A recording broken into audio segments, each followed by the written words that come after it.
Homer 7. Jueces. En el conteo diario de la gavilla nos encontramos con uno de los libros más aleccionadores de toda la Biblia. Aprendemos que la desobediencia a la ley de Dios siempre va a traer juicio. En este libro aprendemos de Israel lo que no se debe de hacer. Reflejo del ser humano que no entiende. En lugar de aprender de la experiencia de que Dios siempre castiga la rebeldía contra él, el hombre continúa desobedeciendo y sufriendo el desagrado y la disciplina de Dios. El libro de los jueces nos muestra una etapa oscura en la historia de la familia de Dios. La época de los jueces es una etapa trágica donde la gente muestra sus debilidades y hace lo que se le viene en gana. Pero Dios en su inmensa misericordia les ayuda levantando líderes. Desde que salen de Egipto, el pueblo tuvo un líder: Moisés. Posteriormente Josué.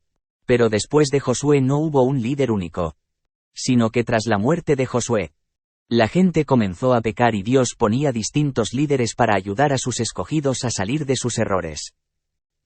La secuencia del libro no es cronológica. Más bien resulta un libro temático, en el que destacan 7 periodos de pecado que ponen a Israel como reflejo de la naturaleza humana.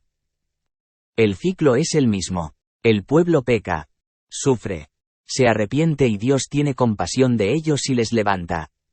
Es en esta etapa realmente cuando Israel deja de ser un pueblo nómada y se asienta en la tierra que el dueño del mundo se la da en heredad. No hay una certeza de quién escribió el libro, pero se considera que fue el profeta Samuel quien recopiló la información que viene en él. El tema fundamental es la misericordia continua de Dios. La primera generación de quienes entraron a la tierra prometida dejaron de contar a sus descendientes la historia del pueblo elegido. Por lo tanto, la segunda generación, su información es incompleta. Y ya para la siguiente generación se olvidan las maravillas, señales y prodigios con los cuales Dios formó a su pueblo y sus mandamientos. Esto ocasiona que la fe del pueblo se pierda, porque no tiene fundamento para confiar y ser fiel a Dios. En sus 21 capítulos vemos a Israel continuando la lucha por la tierra prometida. Josué muere y el pueblo, al no tener líder, se rebela contra la ley de Dios. Dios le dice a Israel que expulse a los habitantes paganos de la tierra, y desobedecen a Dios conservando a antiguos pobladores para cobrarles impuestos. Israel paga caro esa osadía con diversos ataques.